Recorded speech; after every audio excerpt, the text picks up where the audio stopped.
Hello, and welcome to Read Us a Story. What shall we read today? How about The Wizard of Oz by L.Frank Baum, adapted by Meg McLaren and Sam Hay.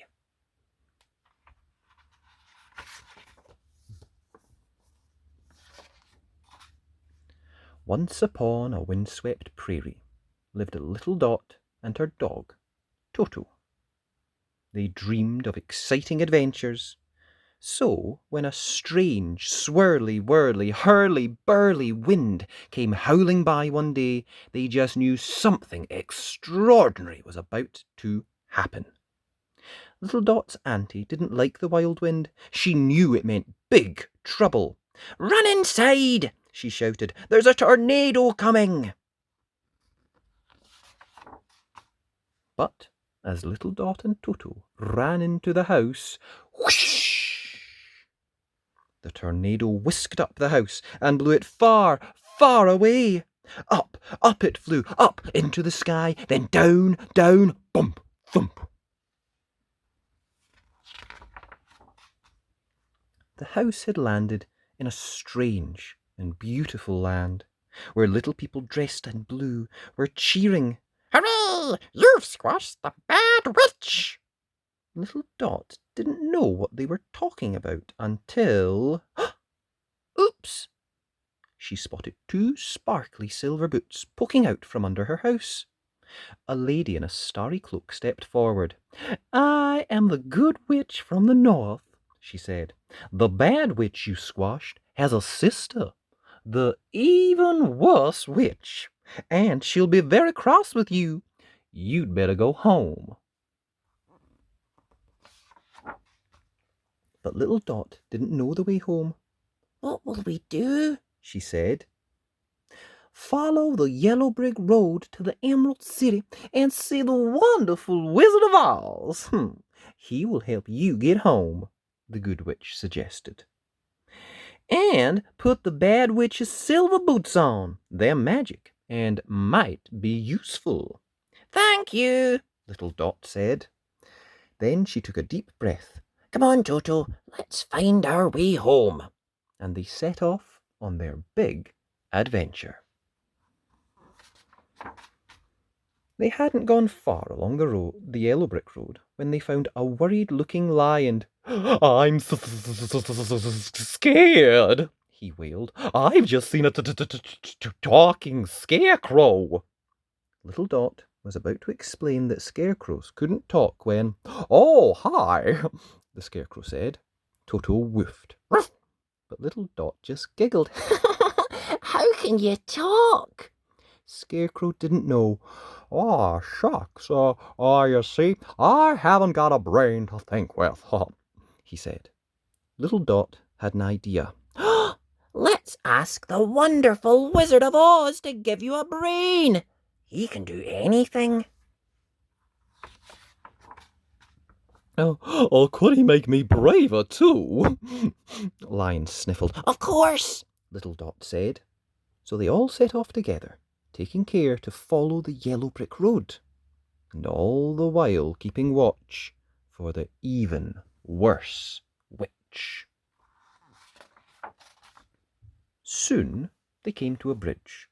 They were about to cross when Toto's paws started to slip and slide, and he nearly skidded off the side. "Watch out," said a little tin can. "I was oiling the bridge when I sneezed, and I couldn't be bothered to clean up the mess." Little Dot frowned. "Oh, well, that wasn't very kind." "I don't know how to be kind," Tin Can said. "I have no heart." Little Dot knew who could help. "Let's ask the wonderful Wizard of Oz to give you a heart." But first they'd have to cross the oily bridge. Luckily, Scarecrow had a plan. He laid his coat over the puddle.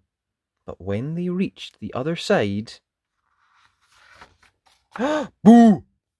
It was the even worse witch. She had been waiting to jump out at them.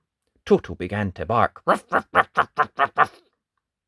Little Dot's friends were terrified. But Little Dot wasn't scared. "Hey, don't you frighten my friends," she scolded. The even worse witch stuck out her tongue, then waggled her wand. The yellow brick road began to quake and shake, and then... hiss! Ginormous jelly snakes came slithering up through the cracks in the road. Lion leapt in front of his friends. Roar! The snakes were so scared they melted. The even worse witch was hopping mad now. She waggled her wand again, and a big cloud of boiled sweets appeared. "Quick, hide behind me," Tin Can said, and the sweets pinged off his tummy.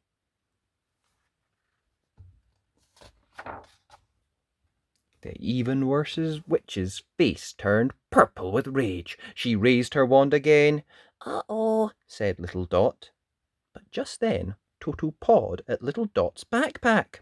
"Of course," said Little Dot, "my packed lunch." And she whipped out a yogurt.